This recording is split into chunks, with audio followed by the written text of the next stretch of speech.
God, এত সুন্দর কেন ইউটিউব দেওয়া লাগবে না এখন, জানিস? গান দেখ ইয়েগুলো। হ্যাঁ, এই জায়গায় কৃষ্ণ।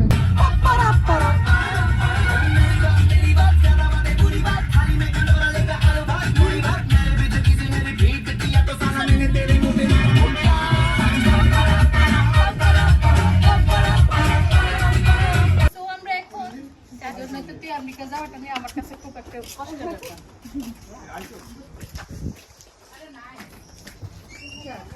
আপু তুমি শুধু হাঁটতে থাকো, আমি নিচ্ছি।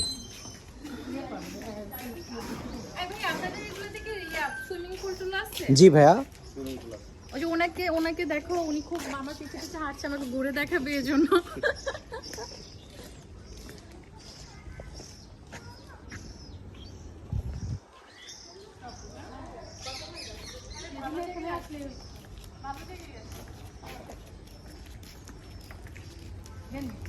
সামনে দুটো রিক্সাকে ঝুলে রাখছে, মানে বানর। ওই যে আমি পরে গিয়ে চলে যাবে, পরে ওই দিকে গেলে যাচ্ছি।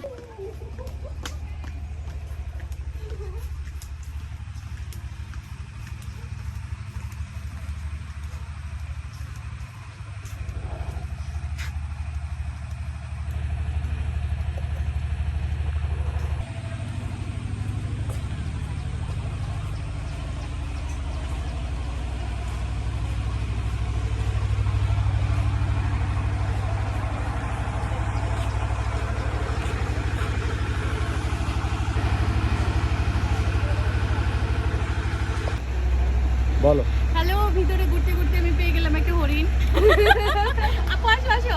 আচ্ছা, এখানে কি লিখছে?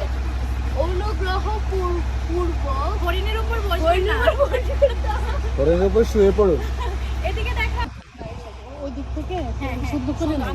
হ্যাঁ, ওই দিক থেকে নিছি, এখন এই যা একটা ছবি তো। পিল্লা আয়, পিল্লা মামুনি, তুমি একটা ছবি নিব নাকি?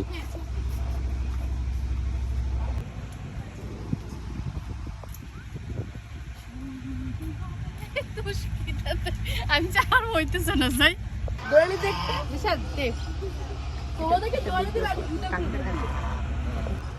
তো আমরা হাঁটতে হাঁটতে ভিতরে চলে আসলাম। এই সাইডে হচ্ছে swimming pool and cottage, and এখানে দেখেন এত সুন্দর একটা পুকুর আছে। আমার বোন তো অলরেডি রাজহাঁসের সাথে মিতালি করার চেষ্টা করতেছে, জানি না কখন ওরে আবার আহত করে। এই যে দেখো দেখো কি করতেছে, ওর ছোটবেলার চেহারা দেখছে, বুঝছো? এই যে আপুর ক্যারার গল্পটা কেউ জানে না। ওই দুইটার মন খারাপ দেখ। তো আমরা একটা টোটাল শেষ করলাম ঘুরে। It's really awesome.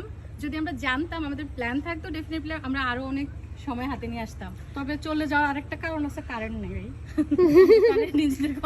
একটা সারাদিনের প্ল্যান করে ফ্যামিলি সবাই চলে আসতে পারে। আমি খুব ভালোভাবে রিকমেন্ড করি নিজুমপল্লী রিসোর্টকে। Bye bye.